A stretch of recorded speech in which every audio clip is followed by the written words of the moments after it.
अस्सलाम वालेकुम दोस्तों, अपनी नेक्स्ट वीडियो के साथ आपको वेलकम करता हूं अपने इस चैनल में। उम्मीद है सब खैरियत से होंगे। काफी अच्छी एक और अपडेट सामने आई है जो कि यूरोपीय यूनियन की तरफ से आई है। आपको पता है कि यूके काफी ज्यादा तगदो कर रहा है कि वो किसी न किसी तरह से दोबारा से उसकी री एंट्री का कोई ना कोई जवाब बने। यहाँ पे ग्राउंड रियलिटी जो है वो काफी ज्यादा खराब हो चुकी है। खासतौर पर अगर यूके को देखा जाए, वहां पे आपको पता है कि कंजर्वेटिव पार्टी ने ब्रेक्सिट किया, उसके बाद वो नाकाम रही। उन्होंने 2-3 प्राइम मिनिस्टर अपने चेंज किए और अपनी बामुश्किल टर्म पूरी की और इलेक्शन में चले गए। इलेक्शन में आने के बाद जो है लेबर पार्टी जीती। लेबर पार्टी के प्राइम मिनिस्टर ये जो इस वक्त हैं वो भी इस तमाम मामलात को कंट्रोल नहीं कर पाए। मामलात क्या है? इन्फ्लेशन बहुत ज्यादा बढ़ चुकी है। कोरोना के बाद जैसे कि तमाम मालिक में क्राइसिस आया, इसी तरह यूके में भी आया। जो मालिक के हुक्मरान ज्यादा क्लेवर थे उन्होंने बड़ी स्मूथली उसको कवर किया। जहां के इतनी ज्यादा क्लेवर नहीं थे या फाइनेंशियल मामला को इतनी जल्दी आसानी के साथ नहीं समझ पाए, उनके लिए काफी मसले मसाइल बने। यहाँ पे मैं एग्जांपल देना चाहूंगा जो कि एक्स गवर्नर रहे हैं बैंक ऑफ इंग्लैंड के। इसके साथ साथ उन्होंने इंग्लैंड के फाइनेंशियल इदारों पे, बड़े बड़े इदारों पे काफी काम किया है। वो अब कनाडा के प्राइम मिनिस्टर बने हैं। जब से वो प्राइम मिनिस्टर बने हैं, जो कि इकोनॉमी कनाडा की काफी डाउन जा रही थी, उस वक्त से इकोनॉमी कनाडा की बेहतर होना शुरू हो चुकी है। तो इस तरह की एग्जांपल्स हैं जिन लोगों के हुक्मरानों ने काफी जो है वो एक्टिवली अपनी तमाम अप्रोचेस लड़ाते हुए अपने ममालिक को फाइनेंशियली क्राइसिस से निकाला है।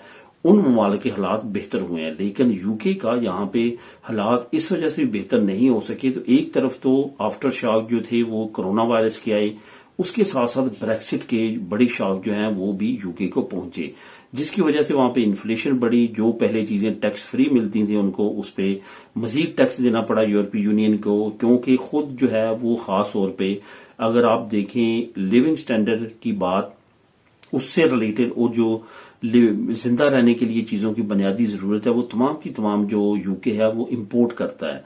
तो इस वजह से अपने लिविंग स्टैंडर्ड को मेंटेन करना जो है वो यूके के लिए काफी ज्यादा मुश्किल रहा, जिसका अगर आप international index of living standard का देखेंगे तो यूके इस 1.5-2 साल में 2 लेवल जो है वो गिर चुका है लिविंग स्टैंडर्ड में भी। तो इस वजह से काफी ज्यादा मसले मसाइल बढ़े। उसके बाद लेबर पार्टी ने अपना सर्वाइवल इसी में जाना कि अब वो उन्होंने नारा लगाया कि हम दोबारा से यूके को यूरोपीय यूनियन का मेंबर कंट्री बनाएंगे। उससे पहले उन्होंने सर्वे वगैरह करवाए। सर्वे वगैरह में तमाम चीजें जो सामने आई उसके मुताबिक यही आया, 82% लोगों ने यही कहा कि हमें वापसी का राह लेना चाहिए और यूरोपीय यूनियन को दोबारा से ज्वाइन करना चाहिए। तो इट्स मीन कि लोग भी ये चाहते हैं कि वो वापस आएं और यूरोपीय यूनियन को ज्वाइन करें।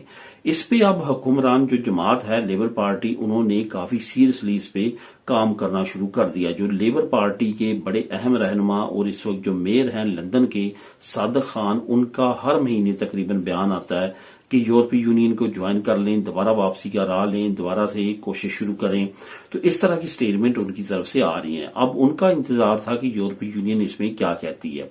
जो यूरोपीय यूनियन की ग्रीन पीस पार्टी है उनकी तरफ से एक बहुत अच्छी स्टेटमेंट आई है, जो कि ज्यादा स्टेटमेंट्स उनकी तरफ से नहीं आती और ये काफी अहम पार्टी समझी जाती है यूरोपीय यूनियन के कवानीन के लिए। उन्होंने कहा है कि उनकी चेयरमैन ने कहा है कि हम जो हैं दोबारा से यूके की रीज्वाइनिंग को वेलकम करेंगे। अगर यूके दोबारा से यूरोपीय यूनियन को ज्वाइन करने के लिए कोशिश करता है या कोई इक़दाम उठाता है तो यूरोपीय यूनियन उसकी हमायत करेगी।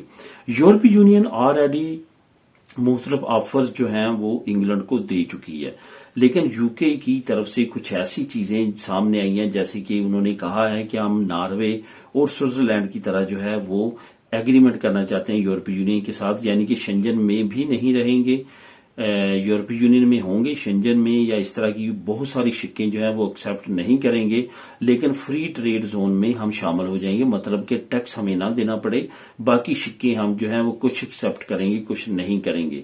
तो यूरोपीय यूनियन का एक ही रूल है और एक ही इनका मुतालबा है कि ऐसा नहीं हो सकता कि आप फ्री ट्रेड जोन में शामिल हो जाएं और साथ साथ आप कहें कि यूरोपीय यूनियन के लोग यहाँ पे आके काम नहीं कर सकते, हम फ्री मूवमेंट नहीं देंगे वर्कर की, तो ये मुमकिन नहीं है। तो यूके की और यूरोपीय यूनियन को यहाँ पे थोड़ा सा इख्तलाफ है, जो कि अनकरीब जो है इस पे भी इन्होंने बातचीत करनी है और उस पर कुछ ना कुछ अहम डेवलपमेंट हो सकती है। एक बात आपको दोस्तों बताता चलूं कि ये जो वापसी होगी ये डेकेड में होगी। मतलब ये कि ये 1 साल 2 साल का काम नहीं होगा, ये टाइम लेगी, इसमें काफी चीजें चलेंगी और उसके बाद यूके वापसी का राह ले सकता है।